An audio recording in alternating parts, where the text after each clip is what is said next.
불을 덧대라! 1670년 겨울 조선 제18대 왕 현종이 경복궁 강령전에서 떨고 있었습니다.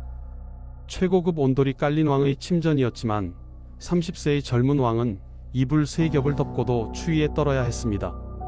불을 덧대라. 하지만 신하들은 고개를 저었습니다. 온 백성이 따뜻한 온돌방에서 자는 나라, 세계 최고의 온돌 기술을 자랑하는 조선이었지만 정작 왕은 가장 추운 겨울밤을 보내야 했습니다. 도대체 무슨 일이 있었던 걸까요? 이 이야기가 궁금하시다면 영상 끝까지 봐주세요. 구독과 좋아요는 큰 힘이 됩니다.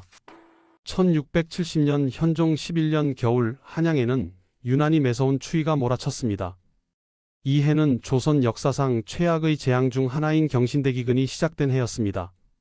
황충의 피해, 냉해, 가뭄, 홍수가 연이어 몰아치며 앞으로 2년 동안 15만 명의 백성이 굶어 죽을 대참사가 예고되고 있었습니다. 그해 겨울은 전 세계적인 소빙하기의 한가운데였고 조선의 백성들은 얼어붙은 땅에서 생존을 위해 싸우고 있었습니다. 경복궁 강령전, 왕의 침전에서도 추위는 예외가 아니었습니다. 정면 11칸, 측면 5칸의 웅장한 건물, 조선 왕궁의 정식 침전 중 가장 규모가 큰 이 공간에는 최고급 온돌이 깔려 있었습니다. 하지만 30세의 현종은 이불 3겹을 덮고도 추위에 떨고 있었습니다. 전하, 몸조리를 하셔야 합니다. 지밀상궁이 걱정스러운 목소리로 말했습니다. 현종은 재위 11년째, 효종의 외아들로 태어나 왕통을 이어받은 그는 늘 건강이 좋지 않았습니다. 어릴 적부터 기질이 특이하고 병약했던 그는 왕위에 오른 후에도 잔병치레가 끊이지 않았습니다. 특히 이 추운 겨울 그의 몸은 더욱 힘들어하고 있었습니다. 불을 더 떼도록 하라. 현종이 떨리는 목소리로 명했습니다. 하지만 내관은 난처한 표정을 지었습니다. 전하, 이미 충분히 불을 떼고 있어옵니다. 더 이상 불을 떼면 무엇이 문제냐? 목조 건물에 화재의 위험이 있어옵니다. 이것이 첫 번째 문제였습니다. 조선 왕조실록에는 1563년 명종 18년 2월 4일 왕의 침실에서 일어난 화재 사고가 기록되어 있습니다. 임금의 침상에 작은 온돌 구조를 만들어 자리를 혔는데 이때 부주의로 돌을 잘못 놓아 불기가 침상에 닿아 불이 나는 사고가 있었다는 내용입니다. 목조 건물과 온돌의 조합은 언제나 화재의 위험을 안고 있었습니다. 실록에는 온돌 시설에 대한 이해가 높지 않은 상태에서 설치된 온돌에서는 불길이 새어나와 목조 건물에 옮겨 붙는 일이 부지기수라는 기록이 남아 있습니다. 그래서 궁궐에서는 온돌을 함부로 뜨겁게 데울 수 없었습니다. 왕의 안전이 무엇보다 중요했기 때문입니다. 하지만 추위는 그것으로 끝이 아니었습니다. 온돌방의 구조적 문제도 있었습니다. 온돌은 아랫목과 윗목의 온도 차가 심했습니다. 아궁이와 가까운 아랫목은 뜨거웠지만 굴뚝 쪽인 윗목은 차가웠습니다. 넓은 강령전에서 온도를 고르게 맞추는 것은 불가능에 가까웠습니다. 신하들과 나인들이 일하는 공간은 땀이 날 정도로 더웠지만 정작 왕이 머무는 중심부는 차가웠습니다. 더 큰 문제가 있었습니다. 현종은 창밖을 바라보며 한숨을 쉬었습니다. 저 멀리 북한산과 인왕산이 보였습니다. 한때 울창했던 숲은 이제 민둥산이 되어가고 있었습니다. 온돌이 전국적으로 퍼지면서 땔감 수요가 폭발적으로 늘어났기 때문입니다. 17세기 초에 비해 19세기 말의 가정용 연료재 소비량은 2배에서 5배까지 증가했습니다. 한양을 둘러싼 산들은 점점 벌거벗고 있었습니다. 인구가 집중된 한성부는 땔감을 빨아들이는 거대한 스펀지였습니다. 백성들은 나무를 베기 위해 몰래 산에 올랐고 산림의 소유권을 둘러싼 송사가 끊이지 않았습니다. 서유구는 도시의 뗄나무 가격이 높아 소상인의 소득 태반을 부뚜막에 태우게 된다고 기록했습니다. 조정은 산림 보호를 위해 금산 규제를 강화했지만 회복보다 소모가 빨라 산림은 계속 고갈되고 있었습니다. 그리고 현종은 알고 있었습니다. 궁궐에서 불을 많이 떼면 그만큼 백성들이 쓸 땔감이 줄어든다는 것을. 산림이 파괴되면 토사가 유출되고 청계천이 범람해 백성들이 고통받는다는 것을. 왕으로서 그는 선택해야 했습니다. 따뜻함과 백성의 고통 사이에서 말입니다. 짐이 따뜻하려면 백성이 얼어야 하는가? 현종은 낮은 목소리로 중얼거렸습니다. 그는 이불을 더 끌어당겼습니다. 조선 최고의 온돌이 깔린 궁궐이었지만 왕은 가장 추운 밤을 보내야 했습니다. 이것이 조선 온돌의 역설이었습니다. 세계 최고의 난방 기술을 가진 나라에서 가장 높은 자리에 있는 왕이 가장 춥다는 건 말입니다. 1670년 겨울 현종이 떨고 있던 그 순간으로부터 1500년 전으로 돌아가 보겠습니다. 온돌의 이야기는 권력이 아닌 생존에서 시작되었습니다. 중국 당나라의 역사서인 구당서에는 고구려에 대한 흥미로운 기록이 남아 있습니다. 그 풍속에 가난한 사람이 많은데 겨울에 기다란 구덩이를 만들고 그 아래에 불을 떼서 따뜻하게 한다는 내용입니다. 신당서에도 비슷한 기록이 있습니다. 가난한 백성들은 겨울에 장갱을 설치하고 불을 지펴 따뜻하게 하고 산다. 여기서 중요한 것은 가난한 사람들이라는 표현입니다. 온돌은 처음부터 하층민의 문화였습니다. 추운 겨울을 견디기 위해 가진 것 없는 백성들이 궁리 끝에 만들어낸 생존의 기술이었습니다. 기원전 5000년경으로 추정되는 함경북도 회령시의 회령오동 유적과 함경북도 웅기군의 서포항 굴포리 유적에서 온돌 사용의 흔적이 발견되었습니다. 구석기 시대부터 신석기 시대를 거치며 추운 북쪽 지방의 사람들은 땅을 파고 그 아래로 불의 열기를 통과시키는 방법을 발견했습니다. 4세기 황해도 안악 3호분의 고구려 고분 벽화에는 온돌의 초기 형태로 보이는 아궁이와 연도가 묘사되어 있습니다. 이것이 온돌의 시작이었습니다. 온돌의 원리는 놀라울 정도로 과학적이었습니다. 서양의 벽난로나 일본의 이로리는 불을 직접 쬐는 방식이었습니다. 하지만 온돌은 달랐습니다. 아궁이에서 피운 불의 열기가 구들장 아래의 고래를 통과하면서 돌을 데웁니다. 달궈진 돌은 간접 복사열을 방출하며 오랫동안 방을 따뜻하게 유지했습니다. 열의 전도, 복사, 대류를 모두 이용한 효율적인 난방 시스템이었습니다. 잘 만든 구들장은 아궁이에 불을 끈 후에도 밤새 열기를 유지했습니다. 잔류 온기가 얼마나 오래 가는가가 좋은 온돌의 조건이었습니다. 이것이 바로 미국의 건축가 프랭크 로이드 라이트가 1916년 일본에서 조선의 온도를 보고 감탄한 이유였습니다. 그는 온돌을 태양열보다 좋은 난방이라고 극찬했고 1930년대 후반부터 미국에서 최초로 바닥 난방 시스템을 도입했습니다. 하지만 이 놀라운 기술이 상류층까지 올라가는 데는 오랜 시간이 걸렸습니다. 고려시대까지도 온돌은 여전히 서민의 문화였습니다.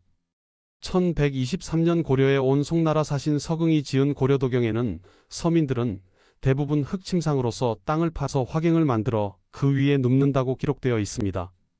상류층은 어땠을까요? 그들은 온돌을 사용하지 않았습니다. 고구려 고분 벽화인 무용총, 각저총, 쌍용총의 내용을 보면 상류층은 철제 화로나 부뚜막 같은 별도의 난방 설비를 방 안에 두었습니다. 의자에 앉아 식탁에서 음식을 먹는 입식 생활을 했던 그들에게 바닥에서 생활하는 온돌은 하층민의 것으로 여겨졌습니다. 이런 인식이 바뀌기 시작한 것은 13세기 무렵부터였습니다. 고려 중기의 문인 이규보는 온돌을 주제로 시를 썼습니다. 한겨울 빙돌에 누우니 드센 추위 뼈를 긁어내는데 이제 다행히 마들가리 태우니 나무 한 단에 불길이 일어나네라는 내용입니다. 상류층에게도 온돌이 조금씩 퍼지기 시작했다는 증거였습니다. 하지만 여전히 온돌은 주류가 아니었습니다. 조선이 건국된 1392년 이후에도 상황은 크게 달라지지 않았습니다. 조선 전기 궁궐에서 온돌방을 설치한 곳은 왕과 왕비의 침전 정도였습니다. 정전과 편전의 바닥에는 방전이라는 타일을 깔았고 상궁과 나인, 내시들의 처소는 판방이라는 마루였습니다. 조선 전기의 온돌은 대부분 겨울철 환자 치료용이나 여름철 중요한 문서를 건조하기 위한 용도로만 사용되었습니다. 왜 궁궐에서 온돌을 꺼렸을까요? 화재 때문이었습니다. 온돌 시설에 대한 이해가 높지 않은 상태에서 설치된 온돌은 불길이 새어나와 목조 건물에 옮겨 붙는 일이 부지기수였습니다. 궁궐에 웅장한 목조 건축물들은 한번 불이 붙으면 걷잡을 수 없었습니다. 그래서 온돌이 쉽게 보급되지 않았습니다. 온돌의 보급은 생활 방식도 바꾸었습니다. 의자에 앉는 입식 생활이 바닥에 앉는 좌식 생활로 바뀌었습니다.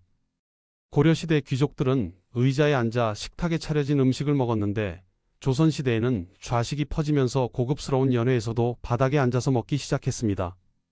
이에 따라 발이 낮은 소반이 유행했습니다. 온돌 전파의 최종 목적지는 궁궐이었고 왕의 침실이었습니다. 하지만 그 여정은 무려 1500년이라는 시간이 걸렸습니다. 가난한 백성들의 생존 기술이 왕의 침전까지 도달하기까지 긴 세월이 필요했던 것입니다.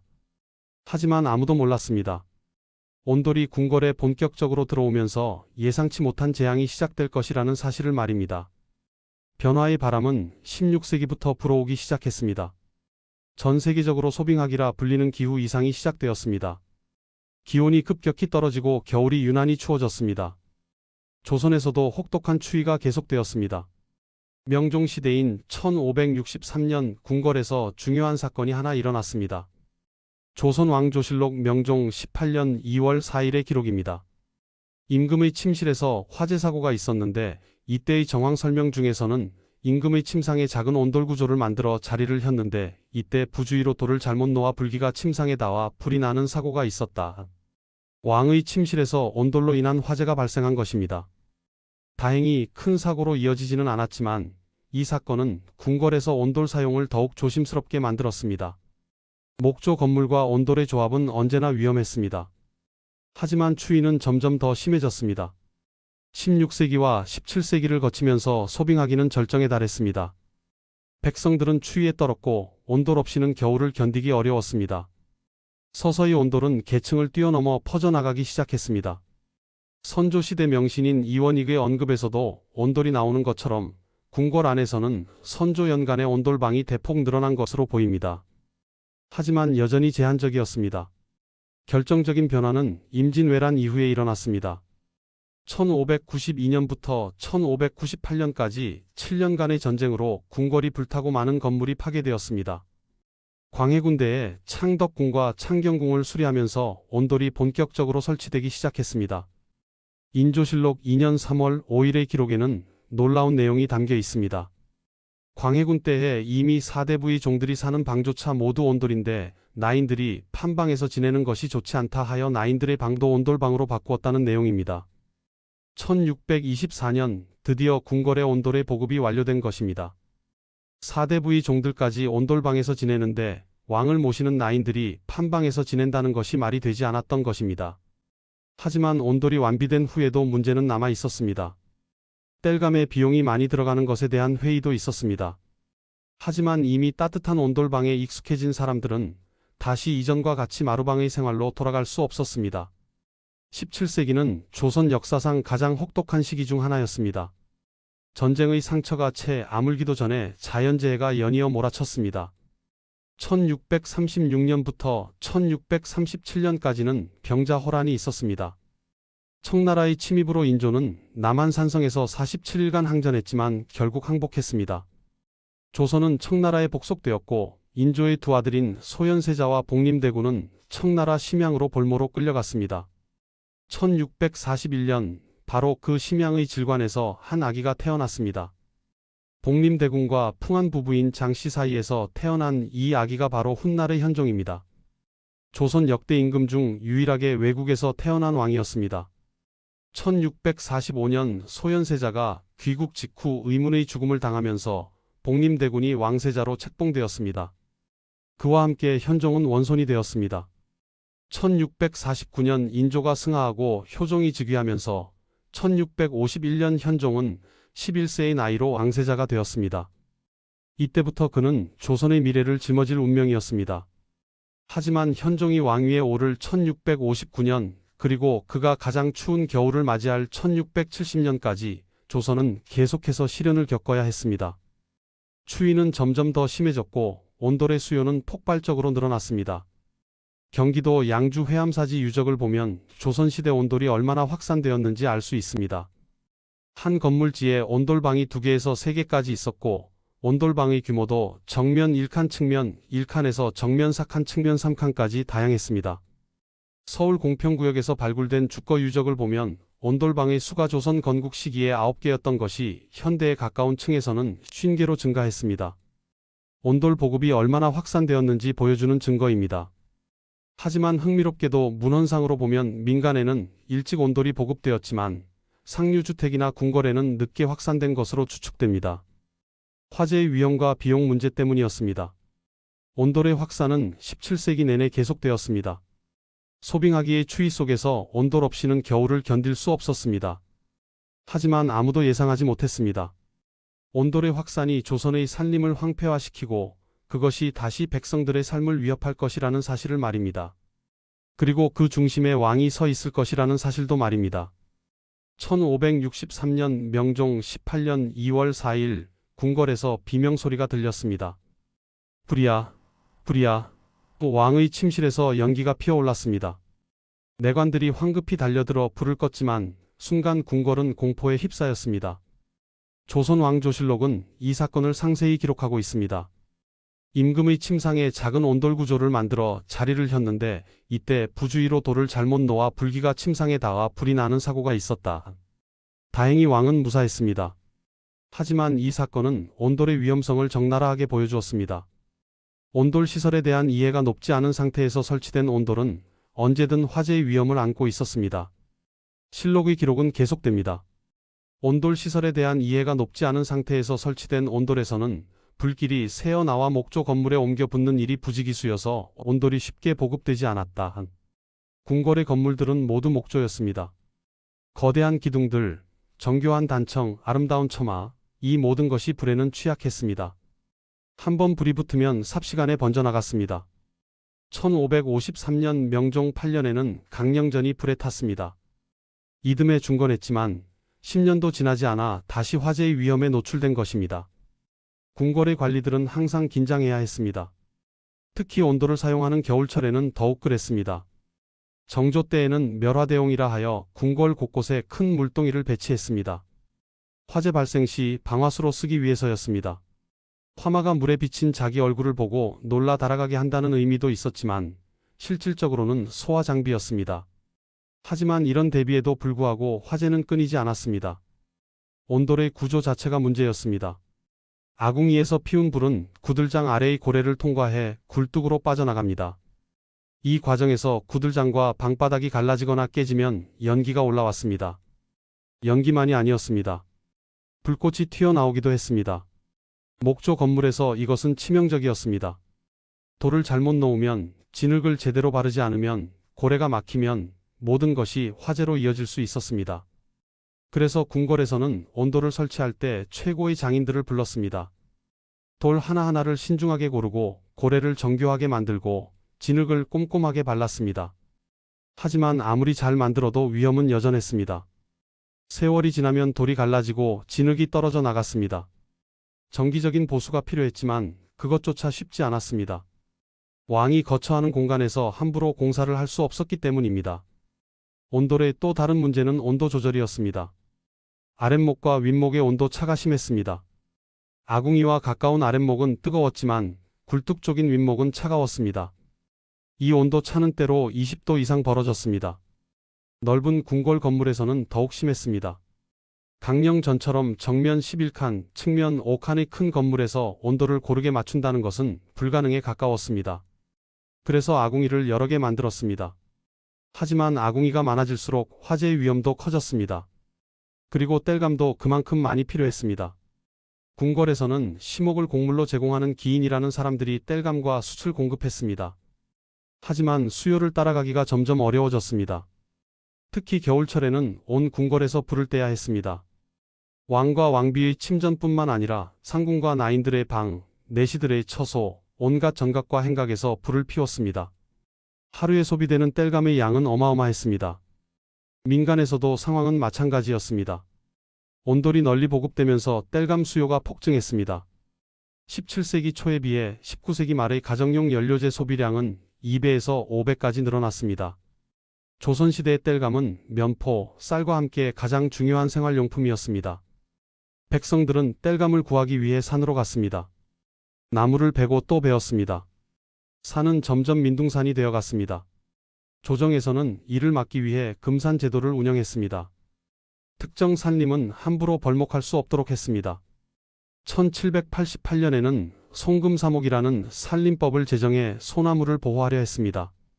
하지만 규제로는 수요를 막을 수 없었습니다. 사람들은 몰래 나무를 베는 도벌을 했습니다. 18세기에는 산림의 소유권을 둘러싼 송사가 크게 증가했습니다. 땔감의 가격은 치솟았습니다. 서유구는 도시의 땔나무 가격이 높아 소상인의 소득 태반을 부뚜막에 태우게 된다고 기록했습니다. 가난한 백성들에게 겨울은 생존의 문제였습니다. 추위를 견디려면 땔감이 필요했지만 땔감을 사려면 돈이 필요했습니다. 돈이 없으면 추위에 떨어야 했습니다. 명종의 침실에서 불이 났던 그날, 그것은 단순한 화재 사고가 아니었습니다. 그것은 온돌이라는 기술이 가진 딜레마의 시작이었습니다. 따뜻함을 원하면 화재의 위험을 감수해야 하고 온 백성이 따뜻하려면 산림이 파괴되어야 했습니다. 그리고 그 중심에 왕이 서 있었습니다. 1670년 현종이 추위에 떨고 있던 그해 겨울 한양 도성을 둘러싼 산들은 이미 민둥산이 되어가고 있었습니다. 북한산, 인왕산, 남산 한때 울창했던 숲은 사라지고 벌거벗은 산등성이만 남았습니다. 온돌의 확산은 예상치 못한 환경 재앙을 불러왔습니다. 인구가 집중된 한성부는 땔감을 빨아들이는 거대한 스펀지였습니다. 50만 명이 넘는 인구가 겨울을 나기 위해서는 엄청난 양의 나무가 필요했습니다. 조선 왕조실록에는 산림 파괴와 관련된 기록이 끊임없이 등장합니다. 벌목으로 인한 토사유실로 농업 생산성이 떨어진다는 논의가 발견됩니다. 나무가 사라진 산은 빗물을 머금을 수 없었습니다. 비가 오면 토사가 그대로 흘러내렸습니다. 산 밑의 논밭은 자갈과 모래로 뒤덮였습니다. 농사를 지을 수 없게 되었습니다. 더 큰 문제는 홍수였습니다. 한성부를 에워싼 산들이 점점 훼손되면서 홍수가 빈번해졌습니다. 특히 청계천은 심각했습니다. 서쪽에서 동쪽으로 흐르는 구조인 인공으로 만든 청계천은 자연 배수가 어려웠습니다. 강수량이 많은 날이면 도성은 물 마를 날이 없었습니다. 18세기 영조는 대대적인 청계천 준설 작업을 진행했습니다. 그때 영조는 이유를 명확히 알고 있었습니다. 개천가에 사는 사람들이 고통받는 것은 산 밑에 사는 사람들이 소나무를 베고 경작해서 모래랑 자갈이 흘러내리기 때문이다. 온도를 위한 벌목이 청계천 범람의 원인이었던 것입니다. 조정은 여러 대책을 내놓았습니다. 비변사와 각 지방 군관을 동원해 나무 심기를 시행했습니다. 1788년에는 송금사목을 제정해 소나무를 보호하려 했습니다. 금산 규제를 강화하고 불법 벌목을 단속했습니다. 하지만 회복보다 소모가 빨랐습니다. 백성들의 생존이 걸린 문제였기 때문입니다. 추운 겨울을 나려면 땔감이 필요했습니다. 법으로 금지한다고 해서 해결될 문제가 아니었습니다. 도벌은 계속되었습니다. 사람들은 몰래 산에 올라 나무를 베었습니다. 적발되면 처벌을 받았지만 얼어 죽는 것보다는 나았습니다. 땔감 가격은 계속 올랐습니다. 18세기가 되자 상황은 더욱 심각해졌습니다. 산림의 소유권을 둘러싼 송사인 산송이 크게 증가했습니다. 누구의 산인지, 누가 나무를 벨 권리가 있는지를 두고 싸웠습니다. 때로는 마을 간의 분쟁으로 번졌습니다. 궁궐도 예외는 아니었습니다. 궁궐에서는 심옥을 곡물로 제공하는 기인이 땔감과 숯을 공급했습니다. 하지만 공급이 수요를 따라가지 못했습니다. 겨울이 되면 온 궁궐에서 불을 떼야 했습니다. 왕과 왕비의 침전, 대전과 중궁전, 동궁, 상궁과 나인들의 처소, 내시들의 방, 수많은 전각과 행각에서 연기가 피어올랐습니다. 하루에 소비되는 땔감의 양은 상상을 초월했습니다. 특히 1670년 같은 혹독한 겨울에는 더욱 그랬습니다. 경신대 기근이 시작된 그해 추위는 유난히 매서웠습니다. 사람들은 얼어 죽지 않으려고 필사적으로 불을 뗐습니다. 땔감 수요는 폭발했습니다. 하지만 산에는 더 이상 벨 나무가 없었습니다. 구한 말에는 민둥산이 아닌 산이 없다고 이야기할 정도가 되었습니다. 개마고원 일대나 백두대간처럼 교통이 불편해 벌목이 어려운 지역만 생태가 유지되었습니다. 나머지는 모두 황폐화되었습니다. 조선 후기가 되면서 온돌에 대한 부정적 견해가 증가했습니다. 박지원 같은 학자들은 조선의 온돌이 고르게 쌓지 못해 바닥을 평평하게 만들지 못한다는 점을 지적했습니다. 기술적 문제도 있었지만 근본적으로는 환경 파괴가 문제였습니다. 일부 학자들은 벽돌을 사용하자고 제안했습니다. 이이명이 쓴 전항식에는 직돌식과 풍조식이라는 두 종류의 벽돌 온돌 제작 방식이 소개되어 있습니다. 규격이 일정한 벽돌을 사용하면 온돌을 고르게 쌓을 수 있고 효율도 높아진다는 것이었습니다. 하지만 조선에서는 벽돌을 만드는 산업이 발달하지 않았습니다. 이이명의 증손자 이영유가 1792년에 쓴 글을 보면 시험 삼아 놓았던 온돌이 50여 년이 흐른 뒤 고칠 수 있는 기술자가 없다는 기록이 있습니다. 벽돌 온돌은 결국 유행하지 못했습니다. 환경 파괴의 악순환은 계속되었습니다. 산림이 황폐화되면서 토사가 유출되었습니다. 하천이 범람했습니다. 농토가 파괴되었습니다. 식량 생산이 줄어들었습니다. 백성들은 더욱 가난해졌습니다. 하지만 겨울은 여전히 추웠고 온돌 없이는 살 수 없었습니다. 그래서 또 나무를 베었습니다. 1670년 겨울 현종은 창밖을 바라보며 이 모든 것을 알고 있었습니다. 민둥산이 되어가는 북한산과 인왕산을 보며 그는 깨달았습니다. 자신이 따뜻하려면 더 많은 나무를 베어야 하고 그것은 백성들의 고통으로 이어진다는 것을 말입니다. 왕으로서 그는 선택해야 했습니다. 자신의 따뜻함과 백성의 생존 사이에서 말입니다. 현종이 왕위에 오른 1659년부터 그가 세상을 떠난 1674년까지 15년의 재위 기간은 조선 역사상 가장 혹독한 시기 중 하나였습니다. 현종은 1641년 청나라 심양에서 태어났습니다. 병자호란 후 볼모로 끌려간 복림대군의 아들로 조선 역대 임금 중 유일하게 외국에서 태어난 왕이었습니다. 그는 어릴 적부터 기질이 특이하고 병약했습니다. 건강이 좋지 않아 늘 잔병치레를 했습니다. 1659년 아버지 효종이 갑작스럽게 승하하면서 19세의 젊은 나이로 왕위에 올랐습니다. 하지만 그를 기다리고 있던 것은 끝없는 시련이었습니다. 즉위하자마자 예속 논쟁에 휘말렸습니다. 효종의 상의 인조의 계비인 자의대비 조씨가 어떤 상복을 입어야 하는가를 둘러싸고 서인과 남인이 치열하게 대립했습니다. 이것은 단순한 예법 논쟁이 아니었습니다. 현종의 정통성과 직결된 문제였습니다. 서인은 1년상을, 남인은 3년상을 주장했습니다. 결국 서인의 주장이 채택되었지만 정쟁은 계속되었습니다. 1674년 효종의 비인선 왕후가 죽자 다시 논쟁이 일어났습니다. 재위기간 내내 붕당 대립이 극심했습니다. 정치적 스트레스는 현종의 건강을 더욱 악화시켰습니다. 설상가상으로 자연재해가 끊이지 않았습니다. 현종실록 현종대왕행장에는 이렇게 기록되어 있습니다. 비록 좋지 못한 운과 어려운 때를 만나 홍수 가뭄서리 등의 재해가 없는 해가 없었고 백성들이 병들고 외세가 핍박하였다. 17세기는 전 세계적으로 소빙하기였습니다. 기온이 급격히 떨어지고 기상이변이 계속되었습니다. 조선도 예외가 아니었습니다. 1670년 현종 11년 경신대기근이 시작되었습니다. 황충의 피해, 냉해, 가뭄, 홍수가 연이어 몰아쳤습니다. 1670년부터 1671년까지 2년 동안 15만 명의 백성이 굶어 죽었습니다. 1695년부터 1696년까지는 숙종대의 을병대 기근이 일어났습니다. 이 역시 황충, 냉해, 가뭄, 홍수로 백성들이 심각한 위기를 겪었습니다. 바로 이런 시기에 현종은 왕으로서 나라를 이끌어야 했습니다. 그해 겨울 경복궁 강령전에서 현종은 떨고 있었습니다. 최고급 온돌이 깔린 왕의 침전이었지만 그는 충분히 따뜻할 수 없었습니다. 첫 번째 이유는 화재 위험이었습니다.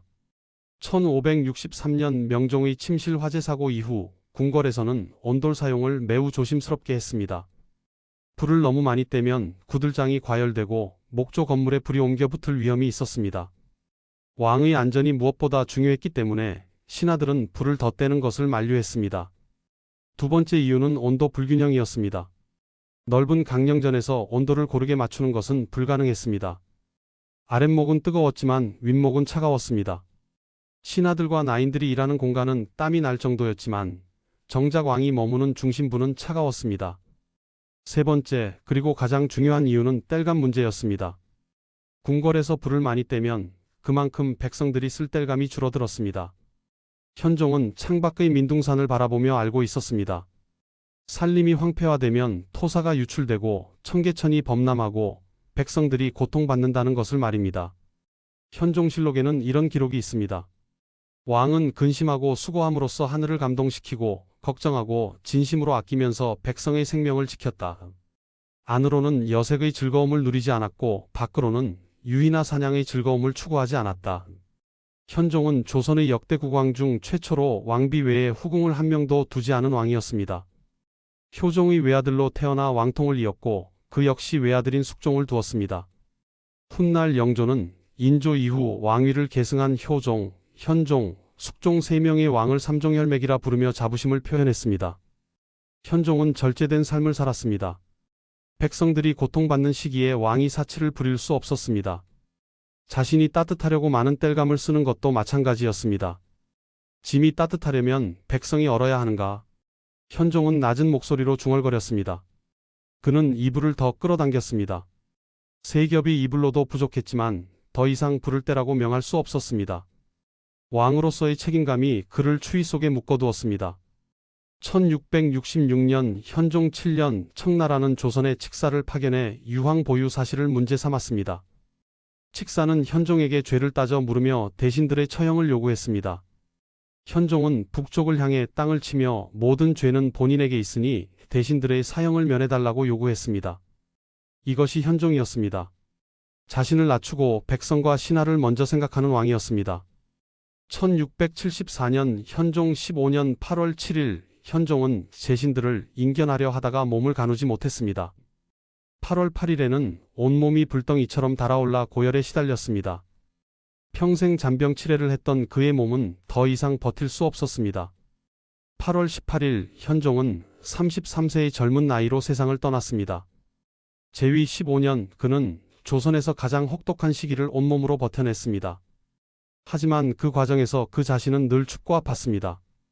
왕좌는 따뜻했지만 그 무게는 얼음보다 차가웠습니다. 다시 1670년 겨울 강령전으로 돌아가 보겠습니다. 이제 우리는 압니다. 왜 현종이 추위에 떨어야 했는지를 말입니다. 30세의 현종은 이불 3겹을 덮고 있었습니다. 밖에서는 매서운 바람이 불어왔습니다. 경신대 기근이 시작된 그해 한양은 죽음의 그림자에 휩싸여 있었습니다. 거리에는 굶주린 사람들이 쓰러져 있었습니다. 산에는 더 이상 벨 나무가 없었습니다. 땔감 가격은 치솟았고 가난한 백성들은 추위에 떨어야 했습니다. 지밀상궁이 조심스럽게 물었습니다. 전하, 불을 더 떼시겠습니까? 현종은 잠시 침묵했습니다. 창밖으로 보이는 민둥산을 바라보았습니다. 한때 울창했던 북한산의 숲은 이제 사라지고 없었습니다. 인왕산도 마찬가지였습니다. 온도를 위해 벌목이 계속되면서 한양을 둘러싼 산들은 모두 벌거벗었습니다. 아니다. 그대로 두어라. 현종이 낮은 목소리로 대답했습니다. 하지만 전하의 용체가. 염려 말라. 짐은 괜찮다. 하지만 현종은 괜찮지 않았습니다. 어릴 적부터 병약했던 그는 추위에 약했습니다. 잔병 치레가 계속되었고 건강은 날로 악화되고 있었습니다. 이 추운 겨울이 그의 몸을 더욱 힘들게 했습니다. 하지만 그는 참았습니다. 왕으로서 해야 할 일이라고 생각했습니다. 백성들이 굶어 죽고 얼어 죽는 마당에 왕만 따뜻할 수는 없었습니다. 조선은 세계 최고의 온돌 기술을 가진 나라였습니다. 기원전 5000년경부터 시작된 온돌의 역사는 수천 년에 걸쳐 발전했습니다. 고래를 통과한 열기가 구들장을 데우고 그 복사열이 방을 따뜻하게 하는 과학적 원리였습니다. 미국의 건축가 프랭크 로이드 라이트가 극찬했던 난방 시스템이었습니다. 하지만 그 놀라운 기술도 왕을 따뜻하게 해주지 못했습니다. 화재의 위험, 온도 불균형, 땔감 부족, 환경 파괴, 이 모든 문제가 왕의 따뜻함을 가로막았습니다. 역설적이게도 온돌이 가장 발달한 나라에서 가장 높은 자리에 있는 왕이 가장 춥다는 것이 현실이었습니다. 하층민의 생존 기술로 시작된 온돌은 1500년의 여정 끝에 왕의 침전까지 도달했습니다. 하지만 그 과정에서 예상치 못한 대가를 치러야 했습니다. 산림이 황폐화되고 청계천이 범람하고 백성들이 고통받았습니다. 그리고 그 중심에 왕이 서 있었습니다. 현종은 알고 있었습니다. 자신이 내리는 모든 결정이 백성들의 삶에 영향을 미친다는 것을 말입니다.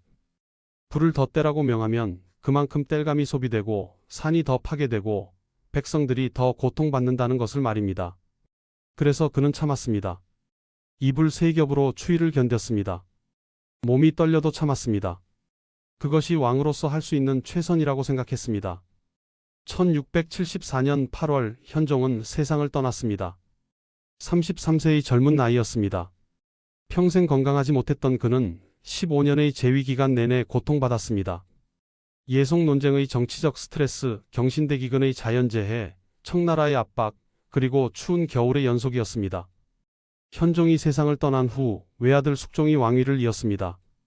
숙종은 아버지의 뜻을 이어받아 백성을 위한 정치를 펼쳤습니다. 하지만 온돌의 문제는 여전히 남아 있었습니다. 땔감 부족과 산림 파괴는 계속되었습니다. 조선 후기 내내 이 문제는 해결되지 않았습니다. 구한말이 되면 민둥산이 아닌 산이 없다고 할 정도였습니다. 조선 최고의 온돌 기술, 그것은 분명 자랑스러운 문화유산이었습니다. 하지만 동시에 환경 파괴와 자원 고갈이라는 대가를 치러야 했습니다. 그리고 그 딜레마의 중심에는 늘 왕이 서 있었습니다. 따뜻함을 원하지만 백성을 생각해 추위를 참아야 했던 왕들의 이야기였습니다. 현종이 세상을 떠나고 350년이 흘렀습니다. 이제 다시 온돌의 긴 여정을 되돌아보겠습니다. 기원전 5000년경 추운 북쪽 지방의 가난한 백성들이 발명한 온돌은 수천 년의 시간을 거쳐 조선 왕의 침전까지 도달했습니다. 그 여정은 무려 1500년 이상이 걸렸습니다. 하층민의 생존 기술이 상류층으로, 그리고 마침내 궁궐로 올라간 것입니다. 이것은 한국 문화사에서 매우 드문 사례였습니다. 거의 모든 생활 문화가 상층에서 하층으로 전파되는 하향성을 보이지만 온돌만은 하층 문화로 시작하여 상층으로 올라가는 상향성을 띠었기 때문입니다. 중국 당나라의 구당서에 가난한 사람이 많은데 겨울에 기다란 구덩이를 만들고 그 아래에 불을 떼서 따뜻하게 한다고 기록된 것이 고구려 말기였습니다. 그로부터 1500년 후 조선의 왕들이 온돌방에서 잠을 자게 되었습니다. 하지만 그 과정은 순탄하지 않았습니다. 1563년 명종의 침실 화재 사고가 보여주듯 온돌은 항상 위험을 안고 있었습니다. 목조 건물과의 조합은 언제나 화재의 위험이 있었습니다. 실록의 불길이 새어나와 목조 건물에 옮겨 붙는 일이 부지기수라고 기록된 것처럼 궁궐에서 온돌은 오랫동안 환영받지 못했습니다. 그럼에도 불구하고 온돌은 확산되었습니다. 16세기와 17세기의 소빙하기는 온돌 확산의 결정적 계기가 되었습니다. 추위가 너무 심해서 온돌 없이는 겨울을 견딜 수 없었기 때문입니다. 1624년 광해군대의 궁궐의 나인들까지 온돌방을 갖추게 되면서 온돌 보급이 완료되었습니다. 하지만 온돌의 확산은 예상치 못한 결과를 가져왔습니다. 땔감 수요가 폭발적으로 증가하면서 산림이 황폐화되었습니다. 17세기 초에 비해 19세기 말의 가정용 연료재 소비량은 2배에서 5배까지 늘어났습니다. 한양을 둘러싼 산들은 민둥산이 되어갔습니다. 토사가 유출되고 청계천이 범람했습니다. 백성들의 삶은 더욱 어려워졌습니다. 18세기 영조는 개천가에 사는 사람들이 고통받는 것은 산 밑에 사는 사람들이 소나무를 베고 경작해서 모래랑 자갈이 흘러내리기 때문이라고 말했습니다. 온돌을 위한 벌목이 홍수의 원인이었던 것입니다. 조선 후기에는 온돌에 대한 부정적 견해가 증가했습니다. 박지원 같은 학자들은 온돌의 비효율성을 지적했습니다. 이이명은 벽돌 온돌을 제안했지만 기술자가 부족해 유행하지 못했습니다. 환경 문제와 경제적 부담에도 불구하고 온돌은 사라지지 않았습니다. 왜냐하면 온돌은 단순한 난방 장치가 아니었기 때문입니다. 온돌은 한국인의 생활 방식 자체였습니다. 바닥에 앉아 생활하는 좌식 문화, 소반에서 식사하는 습관, 이불을 깔고 자는 수면 방식, 이 모든 것이 온돌과 연결되어 있었습니다. 국사학자 손진태는 1928년 우리는 온돌에서 나고 온돌에서 자랐으며 온돌에서 죽을 것이다. 우리의 문화는 온돌을 태반으로 하여 탄생하였으며 우리의 민족성은 온돌을 잠오로 하여 훈육되었다고 썼습니다. 온돌은 과학적 효용으로 한국의 대표 생활 문화가 되었습니다. 1962년부터는 온돌의 원리를 참고해 온수 보일러의 동관을 바닥에 매설하는 방식이 전통 온돌을 대체했습니다. 일산화 탄소 중독의 위험을 줄이고 열효율 문제를 해결한 현대식 온돌이었습니다. 2018년 4월 30일 온돌 문화는 국가무형 문화재로 지정되었습니다. 기후 환경에 지혜롭게 적응해 온 한국인의 창의성이 발현된 독특한 문화라는 이유에서였습니다. 이제 한국의 온돌 난방은 서구권에도 인기를 얻고 있습니다. 중국의 고급 아파트에는 바닥 난방과 한국식 보일러가 필수 옵션이 되고 있습니다. 1916년 미국의 건축가 프랭크 로이드 라이트가 감탄했던 그 기술이 100년이 지난 지금 전 세계로 퍼져나가고 있습니다. 하지만 우리는 잊지 말아야 합니다. 이 놀라운 기술이 가진 양면성을 말입니다. 온돌은 추운 겨울을 따뜻하게 해주었지만 동시에 산림을 파괴하고 환경을 훼손했습니다. 백성들에게는 생존의 수단이었지만 왕에게는 딜레마였습니다. 1670년 겨울 이불 3겹을 덮고 떨던 현종의 모습을 기억해야 합니다. 가장 강력한 권력을 가진 왕도 추위는 막지 못했습니다. 화재의 위험, 땔감 부족, 환경 파괴, 이 모든 문제가 왕의 따뜻함을 가로막았습니다. 하지만 현종은 참았습니다. 백성을 생각하는 마음으로 추위를 견뎠습니다. 그것이 어떤 추위보다 따뜻한 마음이었습니다. 온돌의 1500년 여정이 우리에게 남긴 교훈입니다. 기술은 양날의 검입니다. 따뜻함을 주지만 대가를 요구합니다. 권력은 만능이 아닙니다. 왕도 추위 앞에서는 무력했습니다. 하지만 백성을 생각하는 마음은 어떤 권력보다 강했습니다. 조선 최고의 온돌이 깔린 궁궐에서 가장 추웠던 왕의 이야기, 그것은 단순히 온돌의 역사가 아니라 한 시대를 온몸으로 견뎌낸 왕의 이야기였습니다. 지금까지 조선 온돌의 잔혹한 진실이었습니다. 구독과 좋아요 부탁드립니다. 다음에 또 만나요.